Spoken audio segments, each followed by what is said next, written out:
شاہ عبد العزیز محدث دہلوی نے مزید تحریر کیا ہے کہ ولما وصل الخبر الی اہل کوفہ، کہ جب اہل کوفہ کو اس بات کا علم ہوا کہ نواسہ رسول حضرت امام حسین علیہ السلام مکہ مکرمہ میں تشریف فرما ہے، اتفقوا منہم جمع کثیر وکاتبوا الی الحسین یدعونہ الیہم ویبذلونہ بالقیام بین ایدیہم بانفسہم واموالہم۔ شاہ عبد العزیز محدث دہلوی نے تحریر کیا ہے کہ پس اہل کوفہ کی اکثریت اکٹھی اور انہوں نے اس بات پر اتفاق کیا کہ حضرت امام حسین علیہ السلام کو خط لکھا جائے، اور ساتھ ہی انہوں نے اپنے خطوط میں حضرت امام حسین علیہ السلام کو ہر قسم کی اپنی جان، مال، اموال، نفوس کے ذریعے ہر قسمی حمایت اور نصرت کی یقین دہانی کروائی۔ اب اس قسم کے خطوط کے ملتے ہی حضرت امام حسین علیہ السلام نے مکہ مکرمہ میں قیام کے دوران حضرت مسلم ابن عقیل کو اپنا سفیر خاص اور نمائندہ خاص بنا کر کوفہ والوں کی طرف بھیجا تاکہ وہاں کے حالات کا جائزہ لیا جائے۔ اس مرحلے تک یہ بات یقینی طور پر واضح ہو چکی کہ اہل کوفہ کے خطوط حضرت امام حسین علیہ السلام کے قیام کا سبب نہ تھے، کیونکہ اہل کوفہ نے تو خطوط لکھے ہی تب ہے کہ جب حضرت امام حسین علیہ السلام مکہ مکرمہ پہنچ چکے تھے۔ اب جب حضرت مسلم ابن عقیل کوفہ پہنچ گئے اور وہاں انقلاب امام حسین علیہ السلام کے لیے زمین ہموار کرنے لگے، تو اس دوران کوفہ کے اس وقت کے گورنر نعمان بن بشیر نے بعض وجوہات کی بنا پر حضرت مسلم ابن عقیل علیہ السلام کے حوالے سے نرم پالیسی اختیار کی، اور وہ لوگ جو حضرت مسلم ابن عقیل علیہ السلام کی بیعت کر رہے تھے یا ان کی حمایت کرنے کے دعوے کر رہے تھے، ان کے حوالے سے نعمان بن بشیر نے کسی قسم کی کوئی سختی نہ اپنائی۔ کوفہ میں موجود بنو امیہ سے قربت رکھنے والے افراد کو یہ بات پسند نہ آئی، اور انہوں نے یزید کو خط لکھ کر اس بات کی خبر دی کہ گورنر نعمان بن بشیر حضرت مسلم ابن عقیل علیہ السلام کے حوالے سے نرم پالیسی اختیار کی ہوئی اور کسی قسم کی کوئی سختی نہیں کر رہا۔ اس بات کا علم ہوتے ہی یزید خبیث نے نعمان بن بشیر کو معزول کر دیا، جیسے کہ شاہ عبد العزیز محدث دہلوی نے بھی تحریر کیا ہے کہ فاضلہ یزید النعمان، یزید نے نعمان بن بشیر کو معزول کر دیا۔ وولا مکانہ عبید اللہ بن زیاد، اور اس کی جگہ پر عبید اللہ ابن زیاد کو کوفہ کا گورنر بنایا۔ وکانہ والیاً علی البصرۃ، حالانکہ عبید اللہ ابن زیاد اس وقت بصرہ کا گورنر بھی تھا۔ فتوجہ عبید اللہ ابن زیاد من البصرۃ الی الکوفہ، پس یزید کی طرف سے کوفہ کی گورنری کا لیٹر ملتے ہی اس نے بصرہ کو چھوڑا اور کوفہ کا رخ کیا۔ اب جب عبید اللہ ابن زیاد کوفہ پہنچتا ہے تو وہاں پر اس نے حضرت مسلم ابن عقیل علیہ السلام کے حوالے سے انتہائی سخت قسم کی پالیسی اپنائی، اس قدر سخت پالیسی اپنائی کہ وہ لوگ جن کے بارے میں شک اور شبہ بھی ہوتا تھا کہ یہ مسلم ابن عقیل کے لیے ہمدردی رکھتے ہیں، ان کو بھی شہید کر دیا جاتا تھا اور ان کے گھروں کو مسمار کر دیا جاتا تھا۔ شاہ عبد العزیز محدث دہلوی نے لکھا ہے کہ پھر بالآخر یزید کی طرف سے متعین شدہ گورنر عبید اللہ ابن زیاد نے حضرت مسلم ابن عقیل سفیر حسین کو سفیر حسین ہونے کی وجہ سے شہید کر دیا، جیسا کہ فجاب ہی الی عبید اللہ فضرب عنقہ، سر الشہادتین کے یہ جملے ہیں کہ پس جب مسلم ابن عقیل کو عبید اللہ ابن زیاد کے پاس لایا گیا تو اس نے حضرت مسلم ابن عقیل کی گردن مارنے کا حکم دیا۔ یہاں تک آپ یقیناً اس مرحلے تک پہنچ چکے کہ امام حسین علیہ السلام نے مدینہ چھوڑا یزید کے مطالبہ بیعت کی وجہ سے، اور یزید نے ہی عبید اللہ ابن زیاد کو کوفہ کا گورنر بنایا تاکہ امام حسین علیہ السلام کا ساتھ دینے والوں سے سختی سے نپٹا جا سکے۔ اب جب حضرت مسلم ابن عقیل کی شہادت ہو گئی اور پھر اس کے بعد کوفہ میں حضرت امام حسین علیہ السلام سے جنگ کرنے کے لیے مکمل طور پر حکمت عملی اپنا لی گئی اور کوفہ کے لوگوں کو حضرت امام حسین علیہ السلام سے جنگ کرنے کے لیے مجبور کیا جانے لگا، اور باقاعدہ طور پر ہر کی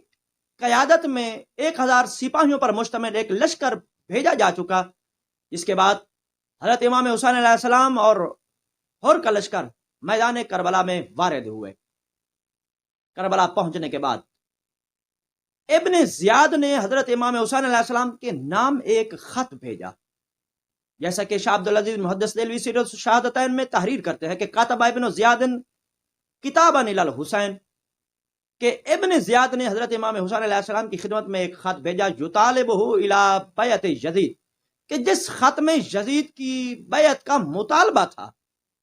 فلما ورد الکتاب علی الحسین، پس جب یہ خط حضرت امام حسین علیہ السلام کے پاس پہنچا، فقرہ ہوا، اور حضرت امام حسین علیہ السلام نے اس خط کو پڑھا،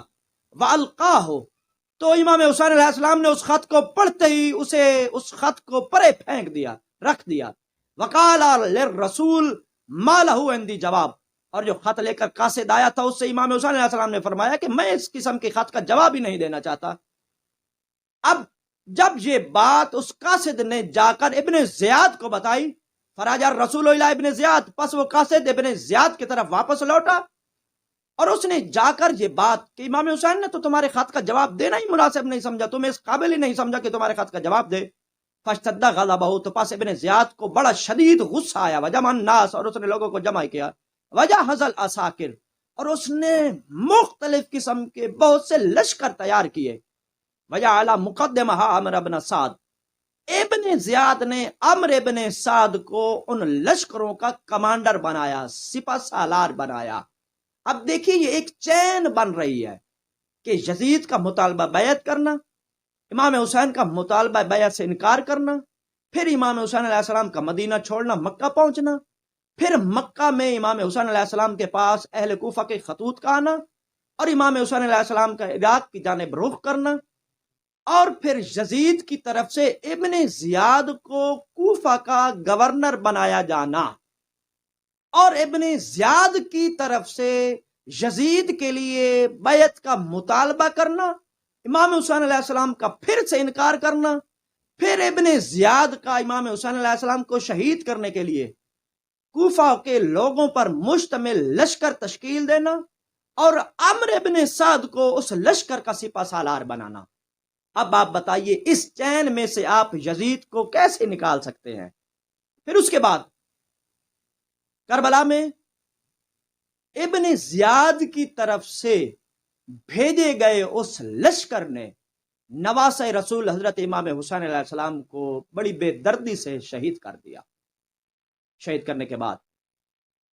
پھر شہدائے کربلا کے سر اور اسیران اہل بیت کو ابن زیاد کے پاس لایا گیا، لیکن ابن زیاد نے کیا کیا؟ شاہ عبدالعزیز محدث دہلوی لکھتے ہیں ثم ارسلہ مع رؤوس سائر الشہداء والسبایا اہل البیت الی یزید ابن معاویہ، کہ ابن زیاد نے ان تمام شہدائے کربلا کے سروں کو اور اسیران اہل بیت کو یزید ابن معاویہ کے پاس بھیجا، مع شمر ذی الجوشن، شمر ذی الجوشن کی ہمراہی میں، وقانا بدمشق، دمشق میں بھیجا۔ اب دکھ اور افسوس اس بات کا ہے کہ اگر یزید کا قتل امام حسین سے کوئی تعلق نہ تھا اور وہ قتل امام حسین میں ملوث نہ تھا، تو یوں ہی اس کے پاس شہدائے کربلا کے سر پہنچے تھے اور اسیران اہل بیت لائے گئے تھے اس کے پاس، اس کا حق بنتا تھا کہ وہ فوری طور پر ابن زیاد کو، ابن سعد کو، شمر کو اور ہر شخص کو جو قتل امام حسین میں براہ راست ملوث تھا انہیں سخت سزائیں دیتا۔ لیکن آپ کو قیامت تک تاریخ کی کوئی بھی ایسی کتاب نہیں ملے گی کہ جس میں یہ ملتا ہو کہ جو ہی یزید کے سامنے امام حسین علیہ السلام اور دیگر شہدائے کربلا کے سر پیش کیے گئے اور اسیران اہل بیت کو پیش کیا گیا تو اس نے قتل امام حسین میں ملوث لوگوں کو، ابن زیاد، شمر، خولی، سنان اور باقی ابن سعد وغیرہ، ان تمام ملائین کو کسی قسم کی کوئی سزا دیو نہیں۔ آپ کو قیامت تک اس قسم کی کوئی کتاب، کسی کتاب میں کوئی ایسی لائن، عبارت نہیں ملے گی، حتیٰ کہ آپ کو کوئی ضعیف سے ضعیف عبارت اور روایت بھی ایسی نہیں ملے گی کہ جس میں یہ لکھا ہوا ہو کہ یزید نے ابن زیاد سے لے کر ابن سعد تک، ابن سعد سے لے کر شمر تک اور شمر سے لے کر خولی تک کسی بھی شخص کو قتل امام حسین کا ذمہ دار سمجھتے ہوئے اور مجرم سمجھتے ہوئے سزا دی ہو، بلکہ تاریخ یہ بتاتی ہے کہ اس نے امام حسین علیہ السلام کے سر اطہر کے ساتھ بے ادبی کی، اس نے اسیران اہل بیت کی توہین کی، اور تو اور رہا اس نے اسیران اہل بیت کو ہر قسم کی اذیت دی، اور پھر بالآخر جب لوگوں نے اسے تانے دینے شروع کیے اور لوگوں نے اس پر تھوکنا شروع کیا اور اس کی حقارت اور تحقیر کرنا شروع کی، تو اس نے لوگوں کی حقارت، تحقیر اور تانوں سے بچنے کے لیے، نہ کہ اسیران اہل بیت کی محبت میں، نہ کہ شہداء کربلا کی محبت میں، اس نے لوگوں کی تانوں سے بچنے کے لیے، اس نے لوگوں کی ملامت سے بچنے کے لیے، لوگوں کی سرزنش سے اپنے آپ کو بچانے کے لیے اس نے اہل بیت علیہ السلام کو رہا کیا اور انہیں مدینہ کی طرف جانے کی اجازت دی۔ امید کرتا ہوں کہ میری اس گفتگو میں آپ واضح طور پر سمجھ چکے ہوں گے کہ امام حسین علیہ السلام کی شہادت اہل کوفہ کے خطوط کی وجہ سے نہیں تھی، بلکہ یزید کے مطالبہ بیعت کی وجہ سے تھی، اور یزید سے لے کر ابن زیاد تک، ابن زیاد سے لے کر ابن سعد تک، اور ابن سعد سے لے کر شمر تک، اور ہر وہ شخص جو نواسہ رسول سے لڑنے کے لیے میدان کربلا میں موجود تھا، یہ سارے کے سارے یہ امام حسین علیہ السلام کے قاتل شمار کیے جاتے ہیں اور قاتل ہیں۔ اللہ کی قاتلان امام حسین پر، دشمنان امام حسین پر، قاتلان امام حسین سے محبت کرنے والوں پر، قتل امام حسین سے راضی ہونے والوں پر اللہ کی بے شمار لعنت ہو۔ خداوند متعال ہمیں امام حسین کے محبوں میں سے شمار فرمائے اور قیامت کے دن ہمیں امام حسین علیہ السلام اور ان کے اصحاب کے ساتھ معشور فرمائے۔ والسلام علیکم ورحمۃ اللہ وبرکاتہ۔